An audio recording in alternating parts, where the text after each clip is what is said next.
Right. Come on. The path was back-breaking.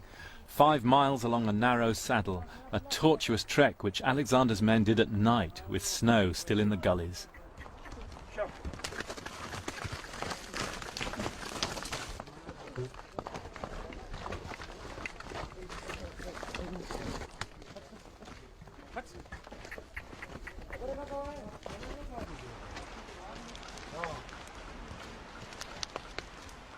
According to the Greeks, their advance guard was led by local guides up onto the rock, and they came on a secret path.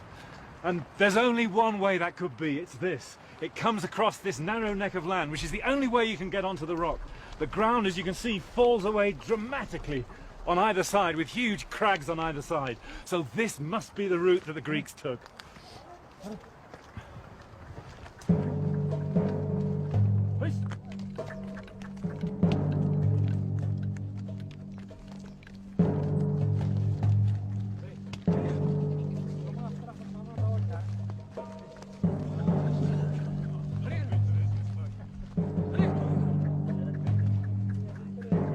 As the path got worse and worse, I found myself wondering why he'd bothered.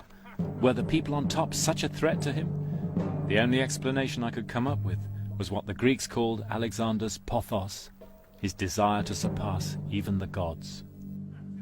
Have you seen my King Khan? By nightfall, we'd become separated. My King Khan! Our guides were lost. We're gonna stop here! It was pitch dark before we found somewhere to stay, an abandoned mosque used in summer by the shepherds.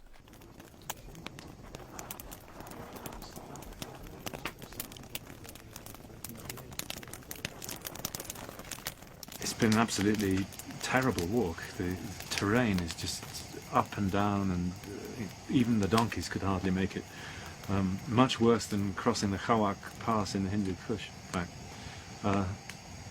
it almost made me believe that they couldn't have come this way. It's so difficult. You couldn't get an army through there.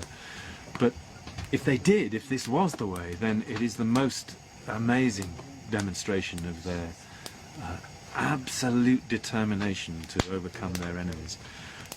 To show the Indian people that there was nowhere to hide, and that all resistance would be futile.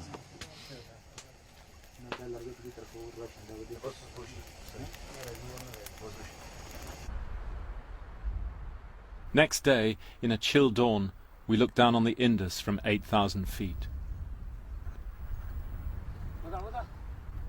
At 6 o'clock, after cold water and biscuits, we blearily prepared to carry on. It never ceased to amaze me how Alexander was able to inspire his men.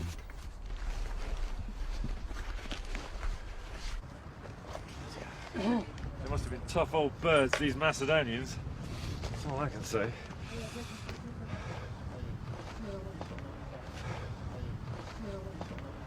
We're nearly there.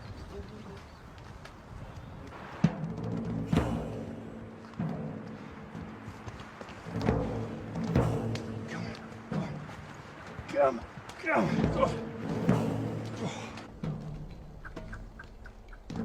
At nearly 9,000 feet, we reached the top of the ridge above Pearsor. To the north, the snow-capped peaks of the Karakoram.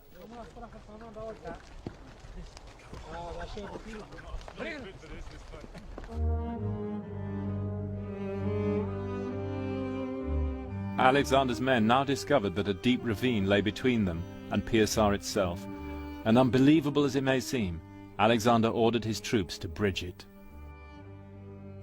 There was about a 500-yard gap that the Greeks needed to bridge. And one tradition says it took 7 days and 7 nights with the soldiers working in relays. Each soldier had to cut 100 stakes, and the engineers presumably were digging big piles in the side of this space here, and they laid a mat of trees, earth and so on, and it rose higher and higher until maybe more than 100 feet above my head. It must have looked something like one of those trestle railway bridges that you see in the Wild West.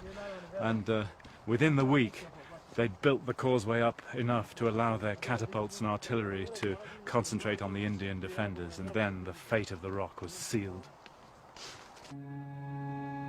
The Indians tried to surrender, but Alexander swept along the ridge and massacred them or drove them off the cliffs. On top, he left an altar to Athena as goddess of victory.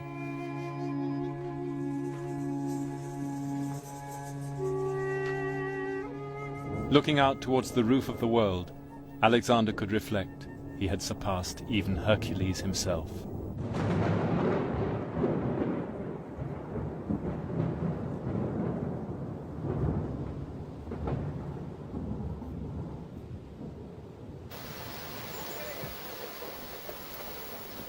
Back on the Indus, Alexander's engineers had built a huge bridge of boats ready for the crossing.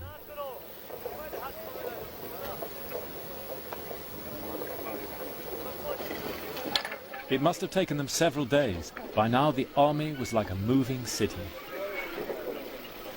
There were 64,000 infantry, 12,000 cavalry, camp followers, women, children, scientists, poets, even entertainers. And the surveyors who were still measuring every step from Greece to the end of the earth. And that was getting closer every day.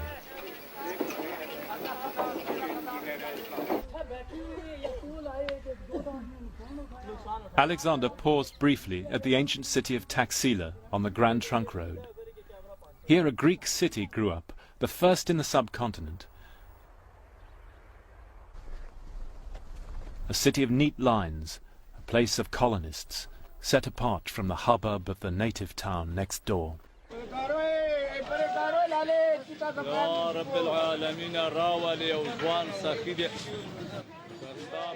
For centuries after, Greek was spoken in these streets just as English is now. In the bazaars you can still find the coins of Alexander's successors, Greek Maharajas lauding it in a Greek Raj. This is Greek. Yes, Eucratides the Great. Where did the coin come from? Does he know? And on their coins the heirs of Alexander proudly sport the cavalry hat and scarf of Alexander's crack units, with all the swagger of fighter aces, the viciously valiant Greeks as the Indians called them. So began the meeting of two of the great civilizations in history. Alexander too was shown with the headdress of elephant hide, conqueror of India. That was his ambition now.